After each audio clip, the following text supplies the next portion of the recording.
Translation and purport by His Divine Grace Srila A.C. Bhaktivedanta Swami Srila Prabhupada Ki. Love for Krishna has this one unique side effect. It imbues superiors, equals, and inferiors with the spirit of service to Lord Krishna. Purport. There are two kinds of devotional service: the way of Pancharatrika regulative principles, and the way of the Bhagavat transcendental loving service. The love of Godhead of those engaged in the Pancharatrika regulative principles depends more or less on the opulent and reverential platform, but the worship of Radha and Krishna is purely on the platform of transcendental love. Even persons who play as the superiors of Krishna also take the chance to offer transcendental loving service to the Lord. The service attitude of the devotees who play the parts of superiors of the Lord is very difficult to understand, but it can be very plainly understood in connection with the super excellence of their particular service to Lord Krishna. A vivid example is the service of Mother Yashoda to Krishna, which is distinct. In the feature of Narayan, the Lord can accept services only from His associates who play parts in which they are equal to or less than Him. But in the feature of Lord Krishna, He accepts service very plainly from His fathers, teachers, and other elders who are His superiors, as well as from His equals and His subordinates. This is very wonderful. Om Ajnanatimmirandhasya Jnananjana Shalakaya Chakshurunmilitam Yena Tasmai Shri Gurave Namaha Shri Chaitanya Manobhishtam Shtapitam Yena Bhutale Swayam Rupa Kadamayham Dadati Svapadantikam Nama Om Vishnupadaya Krishna Prashtaya Bhutale Srimate Bhaktivedanta Swami Niti Namine Namaste Saraswati Deve Gauravani Pracharine Nirvishesha Shunyavadi Paschatya Deshatarine Jai Shri Krishna Chaitanya Prabhu Nityananda Shri Advaita Gadadhara Shrivasadi Gaura Bhaktavinda Hare Krishna Krishna Krishna Hare Hare Hare Rama Rama Rama Hare Hare. Just taking the permission of all the Vaishnavas, try to share some thoughts on these wonderful verses of the Chaitanya Charitamrita. So in these verses you may have noticed while hearing that one thing is being stressed again and again in these verses, and that is the glories of devotional service to Krishna. It's said that if you want to understand Krishna consciousness, then you should read the Bhagavad Gita, because everything is plainly described in the Gita. It's explained that if you want to understand who is Krishna, then for that you have to read the Bhagavatam, because the Bhagavatam is full of stories of Krishna. As we know, each canto of the Bhagavatam is revealing a different part of Krishna's body, starting from His lotus feet up to His smiling face. And it said that if you want to understand what is devotional service, then for that you have to read the Chaitanya Charitamrita. Because the Chaitanya Charitamrita is full of stories, pastimes, and descriptions of devotees who are completely immersed in devotional service. Their source of enjoyment, their source of happiness in life is nothing but devotional service. They are completely 100% satisfied in serving Krishna. And therefore, if we truly want to understand what devotional service is, then we have to read the Chaitanya Charitamrita and understand the substantial character of the personalities in Chaitanya Charitamrita. Because the service of Krishna is giving one a completely different taste. We used to have one devotee who stayed in the ashram for some years. And then he made a transition to living outside, and he got a job in an investment bank. But what he would do is he would get 4 weeks of holiday every week, every year, as all of you know. And he would use those weeks to come and help with the Janmashtami clear up. So he said, out of all his things that he did while in the ashram, the thing that he enjoyed the most was clearing up after Janmashtami on the field. So he would use his weeks off work to come here and serve at the temple. So he was sharing with me one year before he was about to go back to work. He said, it's been a great time here, but now I'm going to have a big problem. And I said, what's the problem? I mean, you came here, you served Krishna. It's wonderful, you had a good time, it was brilliant. He said, no, there's one problem. When I go back to work, what do I tell them? Because the first thing when you go back to work that people ask you when you've had some time off is, where did you go? Did you go to the Bahamas? Did you go to the Costa del Sol? Did you go to India? No, I went to Watford. You went to Watford? So it's sounding strange already to the people who are hearing it. So what did you do in Watford? Well, I went and stayed in a temple. So now it's getting even more strange. First you went to Watford, and then you're telling me you stayed in a temple. Well, what were you doing in the temple? Well, I would get up very early in the morning at 4 o'clock, and then we would do meditation in the morning, and then we would go out and take tents down, take timber off the field, wash pots in the kitchen, clean up the floors and the different areas of the temple. And then at night, after a day of service, I would go back to my room and sleep on the floor. And then the next day I would do the same thing. And this is what I did for 2 weeks. You can imagine how baffled the work colleagues were. Because someone cannot, from an external perspective, understand the taste that one gets from devotional service. A few years ago, I was staying at Soho Street Temple, and one of our book distributors, Radha Landaneshwara Prabhu, who many of you may know, came back one day from book distribution with a very interesting story. He had gone to Sloane Square. Many of you may have been. There's many international embassies. There's quite a high marketplace. So he had gone to Sloane Square to distribute books.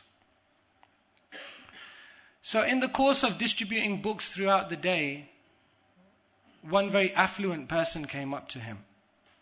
And the person said, I've been watching you. I've been watching you for the last hour. You're trying to stop people and no one's listening to you. No one's stopping, no one's talking to you. What are you doing? Who are you? So Radha Landaneshwara Prabhu explained, I'm a monk, I live in a monastery, I'm a Hare Krishna devotee, and we come out onto the streets with books, and whoever's willing and interested, we stop them and we speak to them about Krishna. So the man said, well, what were you doing before you were doing this? So then he explained a little bit about his background, his family, his work, and he said, I gave it all up. I gave everything up to stand on a street corner and stop people because this is devotional service to Krishna. It was very simple. He just said it like that to the person. So this man was so amazed. He couldn't understand the concept that someone would give up everything to do this. That he said to Radha Landaneshwara Prabhu, he said, me and you have to talk, there's a Costa coffee down the road. Let's just go and, have a coffee and let's sit down and talk about this, There must be another way.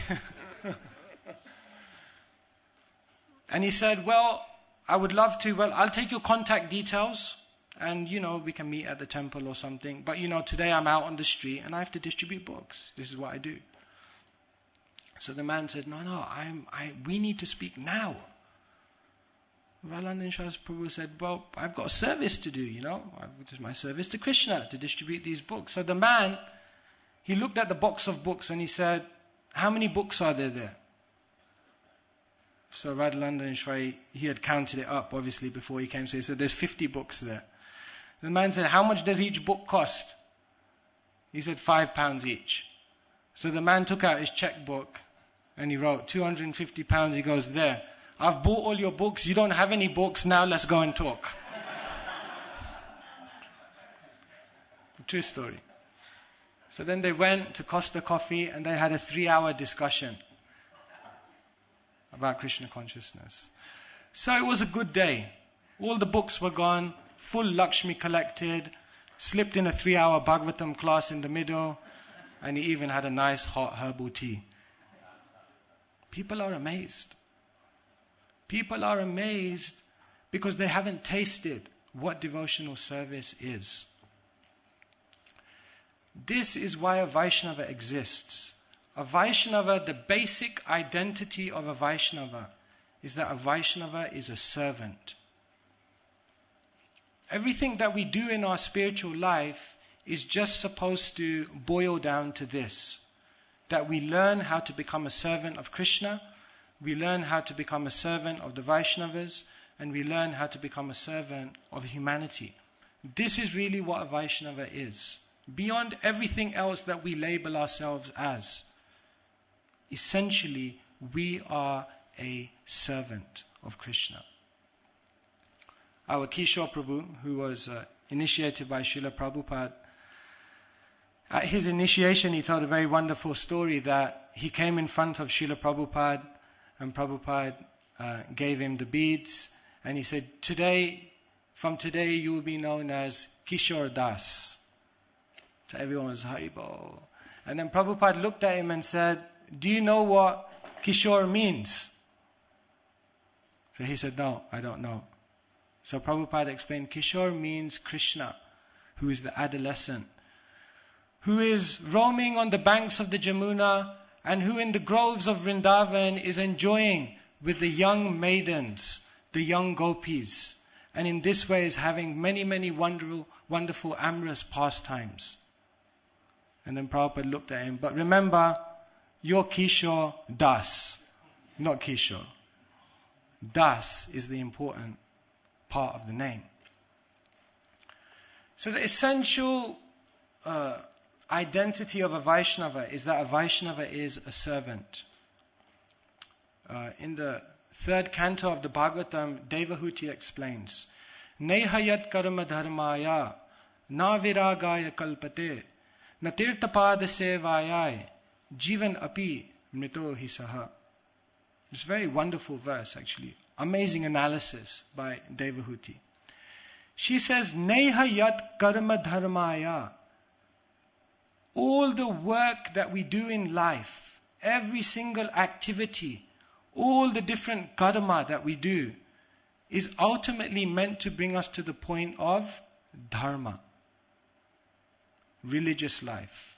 One should understand that once they've done everything in the world, they should come to the point of realizing that it's not just about living in this world and doing different things, but it's about living a dharmic life. But then she says, Nehayat karma dharmaya na viragaya kalpate. All your dharma, all your religious life, that's supposed to bring you to the point of vairagya, where you realize that even through dharma, there's no point enjoying in this world. One comes to the point of renunciation and says, I no longer have any plans to try to be happy in this world. It's a waste of time. And then she says, Natirtapada sevayai. But all of your renunciation, if it doesn't lead to tirtapada seva, service to the lotus feet of Krishna, all that renunciation is useless. So it's an amazing analysis. She says, all your karma should lead you to the point of dharma, But all of your dharma should lead you to the point of vairagya. But all of your vairagya, if it doesn't lead you to the point of seva, then she says, Jivan api mrito hi saha. You are a living person, but really you are dead. If someone is not drenched in service to Krishna, then Devahuti says, you're a living person, but actually you're dead. Right? So someone who isn't drenched in service to Krishna, you can tell them, Prabhu, get a life. Right? They say that in the world, isn't it? They say that to devotees often. Why don't you just get a life? But actually it's said that if you're not drenched in service to Krishna, then you're actually the dead person. You're the person who needs life. So life is coming from service. And not only life, but true happiness, true contentment, and true satisfaction of the soul is coming when we engage in devotional service to Krishna. And really, as I said, Chaitanya Charitamrita is the book where we can see the living example of this.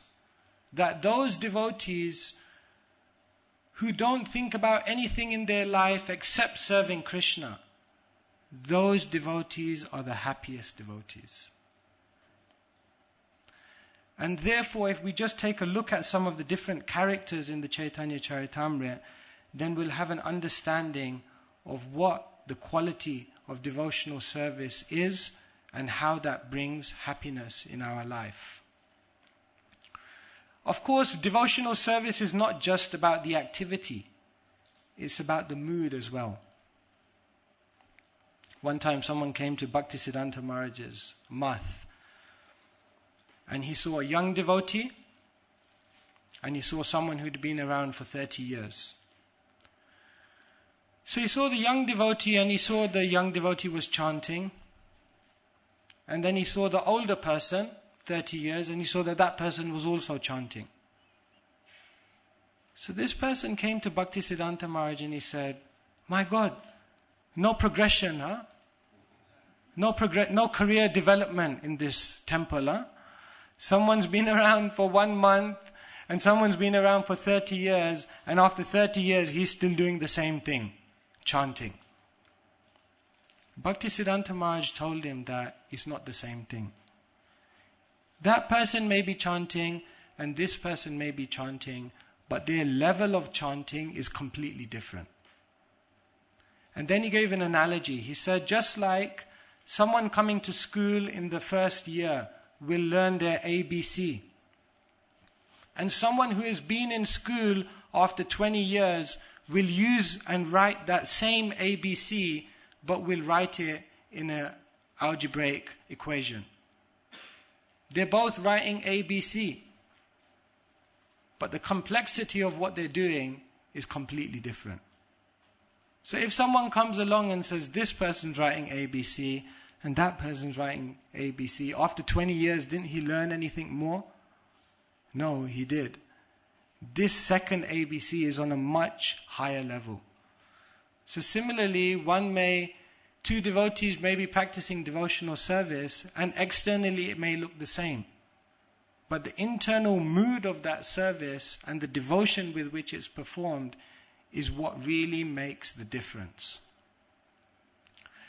And thus, when we look in the Chaitanya Charitamrita and we see the mood of the devotees, the mood of service, that is what makes the difference.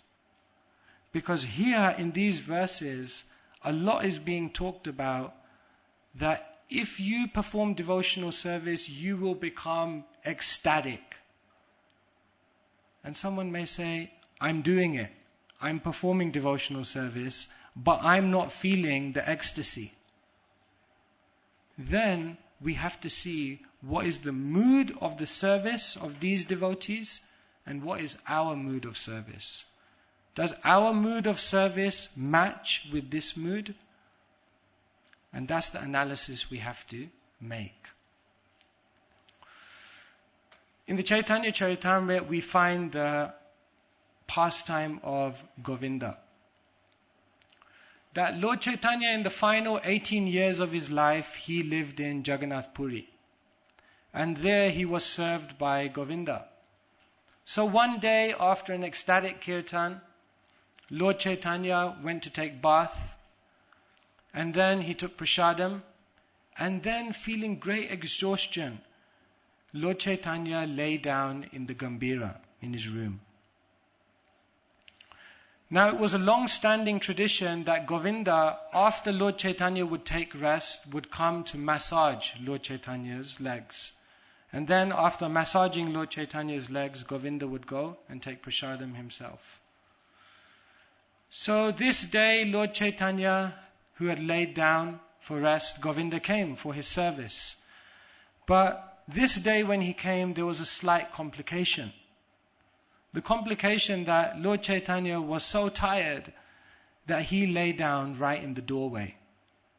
So he had blocked the way in. So now Govinda had come to do his service, but the door was blocked. And to step over the body of someone else is considered a great offense. So he called out to Lord Chaitanya that, please, my Lord, can you move aside so that I can come into the room and then I can massage you? Lord Chaitanya kind of mumbled to him and said, look, I'm too tired, you just do what you want to do. Govinda said, no, I have to do my service to you, but I don't want to step over you. Please, Lord, if you just move to one side, then I can massage you. Lord Chaitanya said, just do what you want to do, I can't move. Then Govinda put a chadar over Lord Chaitanya and he stepped over. That was considered a grave offense, to step over someone. But he considered in his mind that unless I step over and do this, how will I serve Lord Chaitanya?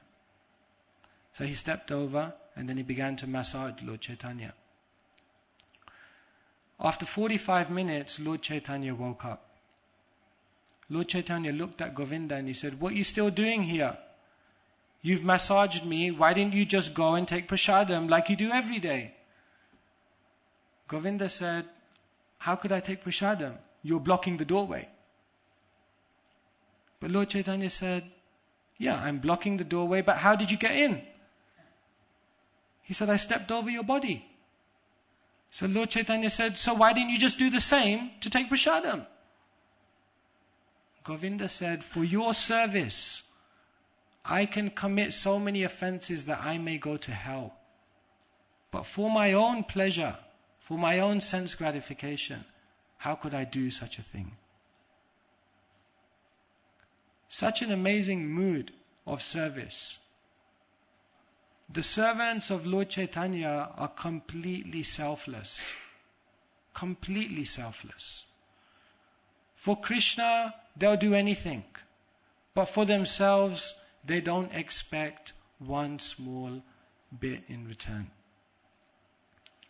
This morning I was in the Pujari and Mother Kalangana came. She's not here now. And I always remember Mother Kalangana because she comes and she, of course we know Mother Kalangana, it was her 80th birthday on Thursday, the Vyasa Puja. And I always remember her because she's been making these sweets for so many years. 30 years, 3 decades making these sweets. And whenever she comes to the room to collect some sweets or to pay some sweets, she's so diligent with paying the money. If she takes one sweet, she will pay £1. Once I was there and she took some sweets, she gave £5 and she took 5 sweets. And then she says, oh yeah, well, 2 weeks ago I took 1 sweet and I didn't pay for it. So here's £1. And then another thing clicked in her mind and she said, actually, I owe another £1 because I remember I took 1 sweet before that. Here's another £1. And in my mind I was thinking, Mother, you've been cooking these sweets for 3 decades. If you take a few free sweets here or there, I think Krishna will be okay with it. But then I realized her mood. her mood is that these sweets are not her sweets. These are Krishna's sweets. And just because I've been doing this service, that doesn't give me any rights, that doesn't give me any power, that doesn't give me any influence, because it's Krishna's. Everything for Krishna, nothing for myself. So, next time you see Mother Kalangda will always pay £1 for a sweet, not thinking that I've done this service and I can have it for free. One time someone came to Prabhupada, one rich person, and he gave a big check, $25,000. Big donation he gave to Prabhupada. Shri Shri Radha Gokulananda ki, Shri Sitaram Lakshman Hanuman ki, Shri Shri Gauranitai ki. So he came to Prabhupada and he gave a big donation, $25,000. So Prabhupada took the check and smiled, thanked him for the donation. And then Prabhupada said to him, do you like to read? So the person said, yeah, I like to read. So Prabhupada handed him 3 copies of the Bhagavatam. First canto in 3 parts. So this man very gratefully accepted it. And then Prabhupada looked at him and said, that will be $60.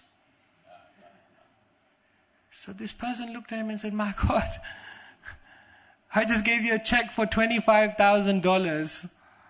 Now you're giving me some books and you're asking me $60. Prabhupada said, that was donation, this is book distribution. Separate. Just because you gave $25,000, that doesn't give you extra rights. This is book distribution, Prabhupada said. We shouldn't expect anything from our service. It's like in the material world, gambling is a big thing, isn't it? The mentality of gambling is I want to do minimum service and get maximum benefit, isn't it? Like they say in the lottery, I know I'm a sinner, but make me a winner. Right? I don't want to do anything, but I want to get the maximum benefit. Devotional service is the complete opposite. I want to do the maximum I can, and I don't want one small bit in return. That is the nature of devotional service. Completely selfless. Today is also the appearance of Madhavendra Puri. And Madhavendra Puri, another great servant of Krishna, gives us an insight into other aspects which make one's devotional service very nourishing. Madhavendra Puri was a renunciate and he wandered into Govardhan. And at the Govinda Kund he began to chant Krishna's names, keeping himself to himself, absorbed in the nectar of the holy name.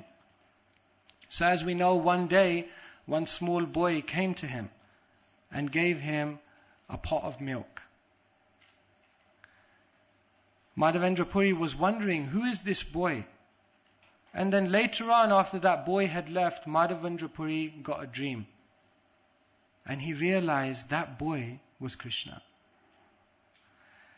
And that boy, Krishna, said, my name is Gopal. He came in the dream of Madhavendra Puri and he said, I am in the bush.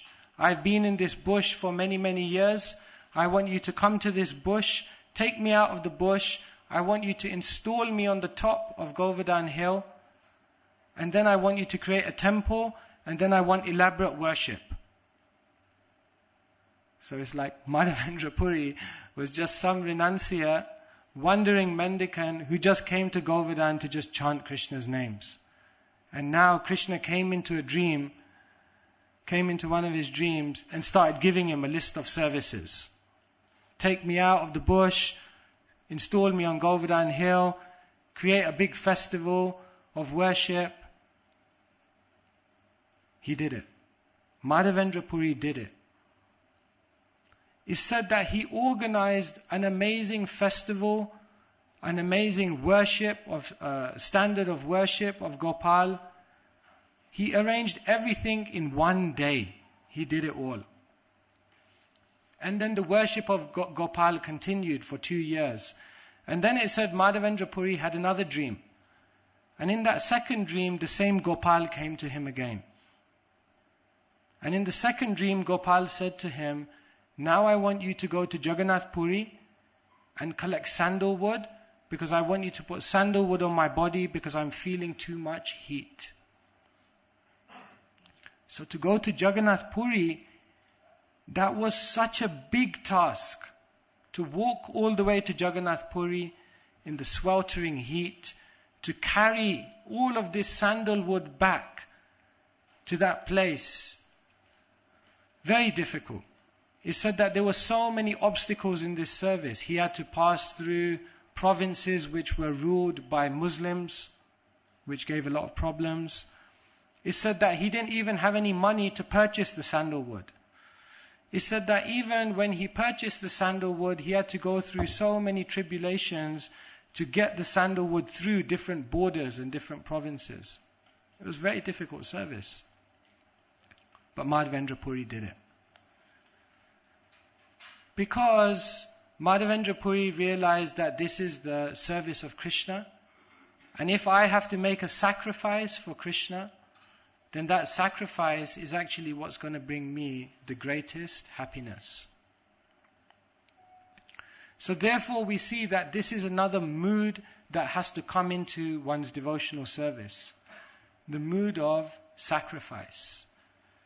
The devotee of Krishna doesn't just take the easy option. The devotee of Krishna doesn't just always take the comfortable option, the secure option. The devotee of Krishna doesn't just take the service that's most enjoyable to him, but the devotee of Krishna is doing that service which will be most pleasing to the Vaishnavas and most pleasing to Krishna himself. So this spirit of sacrifice we see in Madhavendra Puri. Prabhupada was another example of this. How Bhaktisiddhanta Maharaj gave him that order that you have to go to America and you have to spread this message. And even Prabhupada in his old age, Prabhupada did it. Prabhupada took it seriously. So when we look at Prabhupada's life, there's no room left for any excuses. Isn't it? The one problem with Prabhupada's life is that no one's left with any excuses not to do something. Isn't it? Someone can't say, I can't serve Krishna because I'm too old. Prabhupada was 70 years old. Someone can't say, I can't do devotional service because my health is not good. Prabhupada had 2 heart attacks on the ship. Someone cannot say, I cannot do devotional service because I don't have facility, I don't have support. Prabhupada had 40 rupees. One cannot say, I can't do devotional service because I can't relate to these people. Prabhupada was living in India his whole life, and Prabhupada came into a completely alien culture in New York, trying to relate to these people. He said that one of the first times Prabhupada went into the storefront to collect some groceries, then he loaded up the basket full of different things, boga, and then he went to the till, and then the person counted it all up and he said, that's $25. Prabhupada said, well, I'll give you 10. The man was like, no, it doesn't work like this here. That system is in India. Here, you pay what you pay.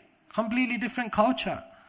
Prabhupada was coming from a completely different culture. So when we look at Prabhupada's life, there's no room left for any excuses not to do any service. And really, a Vaishnava is making this sacrifice to please Guru and Krishna. And whatever obstacles come in the service, one accepts that. That these are the things that I have to go through to please the Lord. And therefore one's devotional service has to become very substantial. is like, for example, if you have a small light, a small lamp, okay, and then a gush of wind comes over, then that lamp immediately becomes extinguished. But if you have a forest fire and the wind comes, then what happens? The forest fire gets bigger. So if one's devotional service is not very strong, just like the lamp, then when there are some obstacles, when there are some difficulties, when one has to make some small sacrifice, then it will affect one's devotional service and one may fall down. But when one becomes very substantial and established in devotional service, and the devotional service is like a forest fire, then when some obstacles come, when some difficulties come, when there's a need to make some sacrifice, then what happens? The fire of devotion increases within them. And in this way, we see that the devotees of Lord Chaitanya are making a great sacrifice in their service.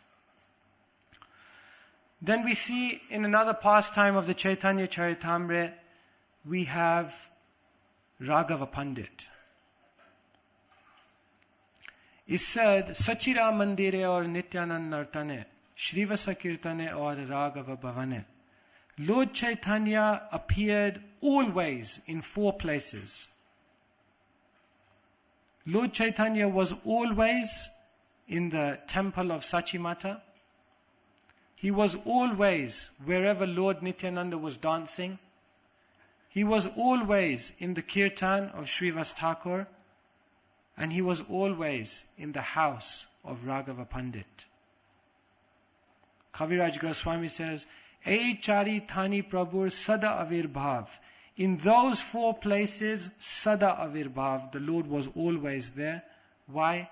Prema Krishna hoya prabhur sahaja svabhav. Because the svabhav, the very nature of the Lord is prema Krishna. He is attracted by love, attracted by devotion.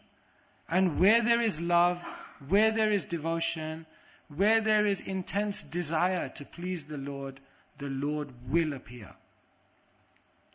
So Raghava Pandit was such a devotee that he was making amazing offerings for Krishna in his home. And what was he offering to Krishna? Coconuts. That was his service. Offering coconuts to Krishna. So it's said that he would sometimes travel 20 miles away just to get the best coconuts. And then he would get the coconuts, he would trim them very nicely, he would put the coconuts in water to keep them cool, and then when it came to the time of offering, he would offer it to Krishna, and he would clip the top off, put a straw in it, and offer it to Krishna. And it said that many times after making the offering, he came back, and there was nothing left. Krishna had actually taken it. Such was the quality of his offering. And it said that one time Raghava Pandit, one of his servants, was doing the coconut offering, and the servant walked in with 10 coconuts, and as he was walking through the door, he accidentally touched the ceiling, and then he touched the coconut. And Raghava Pandit immediately stopped him. And he said, no, this is not offerable anymore. This person was thinking, what's the problem? He said, many people walk through this door, and the dust from their feet goes up, and then the dust touches the ceiling, and now you've touched that ceiling, and now you've touched the coconut, it's become contaminated. That's high standards of cleanliness. I think like, whoa. And then Prabhupada writes in the purport, Raghava Pandit wasn't just a crazy fellow who had some cleansing phobia. Right? He was actually serious about his service. His service was actually his complete meditation. It wasn't just like, okay, now we're going to offer some coconuts to Krishna. It was serious business. Right? The devotees of Lord Chaitanya take their devotional service very seriously.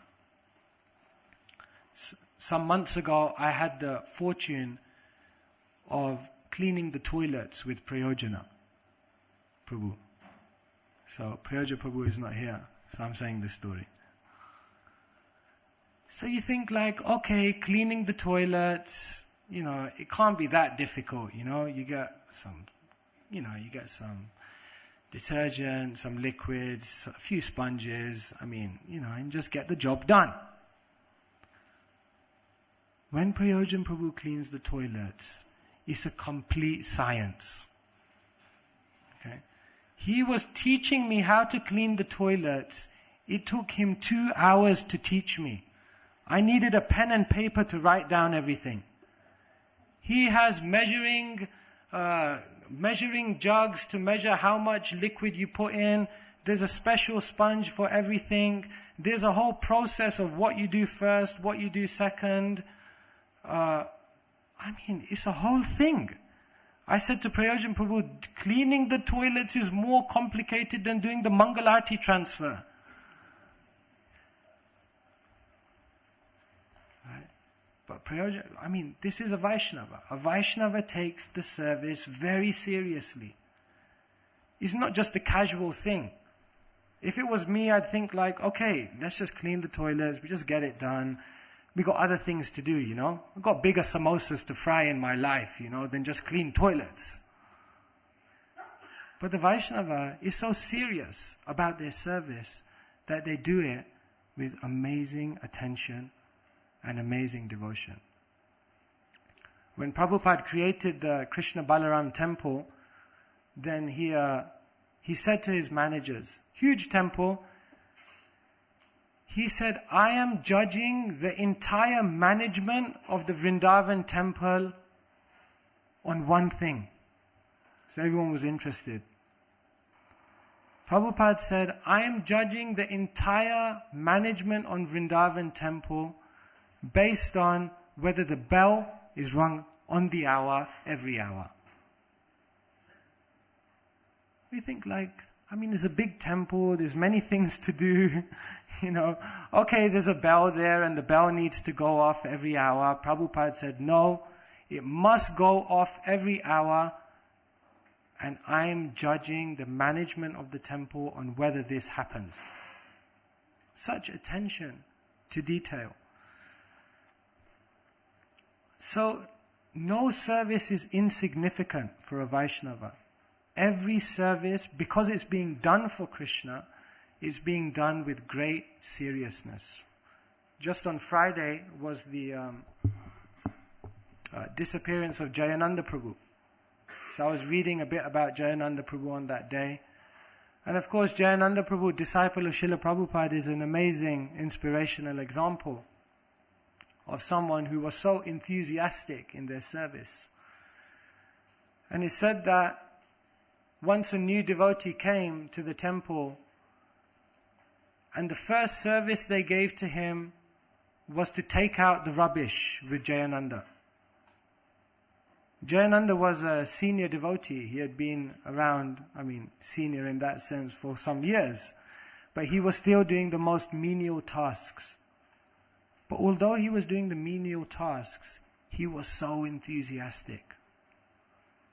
So this new devotee who had come in, they sent him with Jayananda to take the trash out. So this new devotee went with Jayananda and he spent a day with him, loading bins off, packing it all in, cleaning up whatever needed to be done. Jayananda was so enthusiastic about the service. He took it so seriously, the task of taking the rubbish out, that this person who spent one day with him, he said, I was convinced in one day that I should be a devotee of Krishna. And then someone asked him why. This person said, because I spent one day with this man, Jayananda, who was taking the rubbish out. And he's so enthusiastic.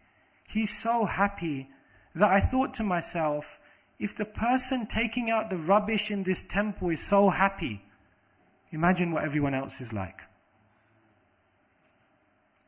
And that convinced him.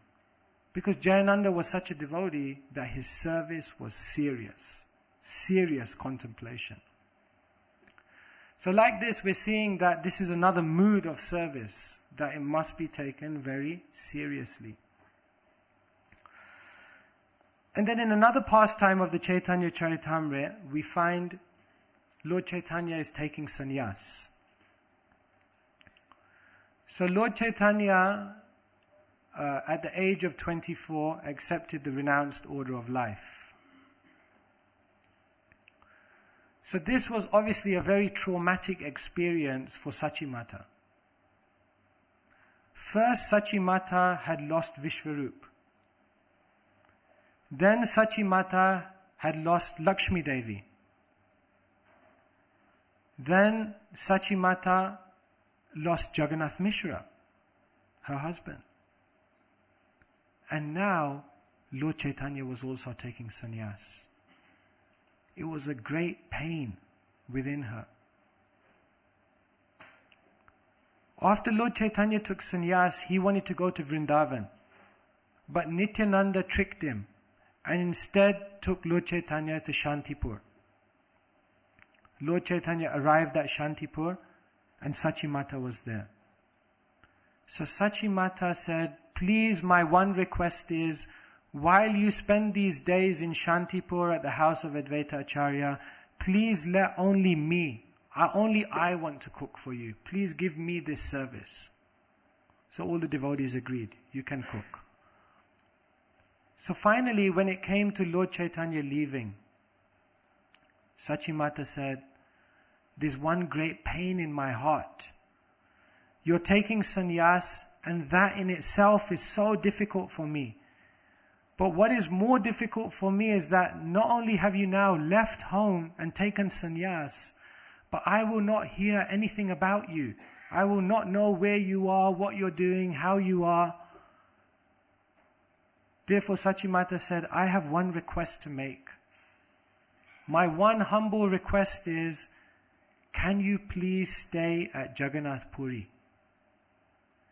Because if you stay at Jagannath Puri, devotees from Navadvip are always traveling to Jagannath Puri, and because they're always going back and forth, then I will be able to receive some news of you.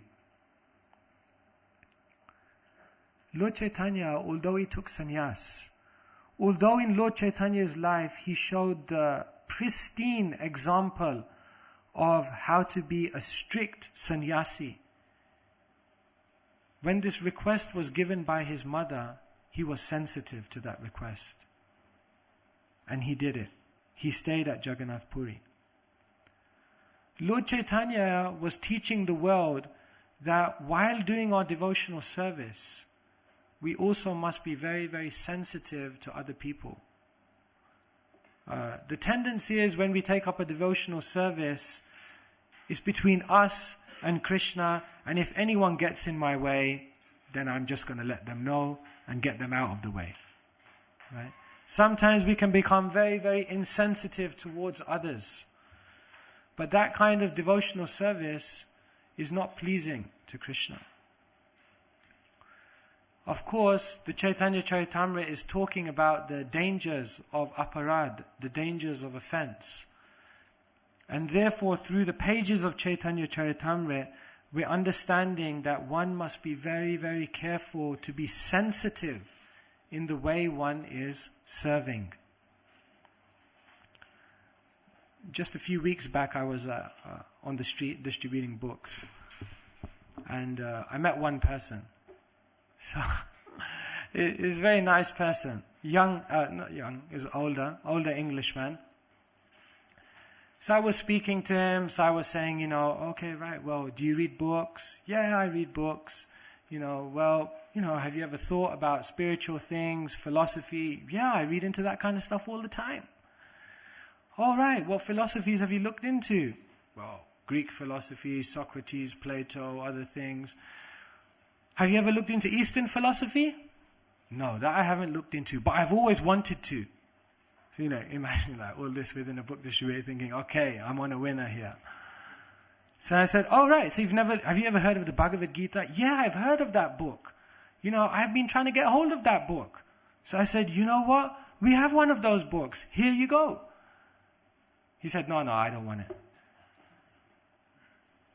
So then I was thinking, then I just played it out. Okay, yeah, anyway, what do you do for a living? Well, I'm a businessman and I used to do this and that. And, oh, you're a businessman. Do you get stressed sometimes? Yeah, I get stressed all the time, All right. Have you ever tried meditation? Yeah. I've been thinking about it. All right. We do mantra meditation. All right. Maybe I can give it a go. Here's a book. Try it out. No. So like this, I was trying to go in like this, different ways to try and penetrate this person's defense mechanisms. But every time I tried something, no. Really nice guy, really interested, but stubborn. Would not take a book. So anyway, after some time I just said, okay. And then we just started talking. And then, at one point in the conversation, he said a very interesting thing to me. He said, you know what? I've realized in my life how to become rich. So I was thinking like, okay, this could be useful information for me as well. So intrigued, I said, really? He said, yes. I've cracked it. I know how to become rich. So I said, okay, I'm all ears. So he said, most people think that to become rich, you have to earn lots of money. But he goes, it's not true. If you want to become rich, just don't spend any money. And I thought, my God, that explains it. That explains this person's unwillingness, He said, if you want to become rich, just don't spend any money. I said, this sounds like me, miserly person. Anyway, then he was walking away. And then I was thinking, devotional service is like that. If you are in the association of devotees, if you are in the association of this temple, invariably you will be invested with so much mercy. On a daily basis, you will see the deities. You will take Charanamrit. You will read the Bhagavatam. You will chant the holy name of Krishna. Right? And when you're with devotees, you will do some service, because the devotees will give you service, right? So just by dint of being within this society of Vaishnavas, one is invested with so many things. And then I was thinking, if one is just attentive to not spend that mercy or lose that mercy by being insensitive, by offending others, by being loose in one's speech, by being critical, by finding faults, if one is just conscious to not spend any of the mercy that one is being invested with on a daily basis, then one will become spiritually rich. Right? Sometimes we think to advance in spiritual life, I have to do so many things. I have to do something more. I have to do something big. I have to do something different. But maybe all we have to do is follow the program that Prabhupada has given, and just be conscious not to spend any of that mercy by being insensitive or offensive. So this is a very special quality of the devotional service of these Vaishnavas that is done with great sensitivity. So I think this morning what I'm trying to do is create a meditation. Create a meditation that our service to Krishna is our greatest wealth. And what we really need to do in our spiritual lives is increase our service in quantity and in quality. Right? The first thing is we have to increase the amount we are doing for Srila Prabhupada. Right? They once came to Jayananda Prabhu, one person, and he said, Jayananda Prabhu, you're very advanced. What's the secret to becoming advanced in Krishna consciousness? Jayananda Prabhu just looked at him and he said, you know what? I've got so many services, I'm so busy, I don't have any time to think about it. Jayananda Prabhu didn't answer the question, but he did answer the question at the same time. In other words, if one is becoming so filled with devotional service, doing so many things for Krishna, then one will become advanced in spiritual life. So we're thinking in our lives about how to increase the quantity of our devotional service. But we should also be thinking about how to increase the quality of our devotional service. So therefore I described the pastime of Govinda, which taught about selflessness. I discussed the pastime of Madhavendra Puri, which exemplifies the quality of sacrifice. I talked about the pastime of Raghava Pandit, which talks about seriousness in one's service. And I talked about Chaitanya Mahaprabhu and Sachi Devi, which talks about sensitivity. In one's devotional service, if one is not selfless, if one is not willing to make a sacrifice, if one is not serious and attentive, and one is not sensitive, then one may render devotional service for hundreds of years and not experience what these devotees are experiencing. Therefore, is one thing to render service, but devotional service is something very different. Devotional service means there's some real quality. And therefore I wanted to just create this meditation today of how to improve not only the quantity of what we're doing for Krishna, but the quality of what we're doing for Krishna. Because our service to Krishna is our connection with Krishna. And our service to Krishna, whether it's cleaning the toilets, distributing books, worshipping the deities, preaching and teaching Krishna consciousness, our service to Krishna is our greatest wealth. It's our connection to Krishna. And that service should be treasured, it should be developed, and it should be executed with enthusiasm, determination, and great absorption. Because that service is what a Vaishnava exists for.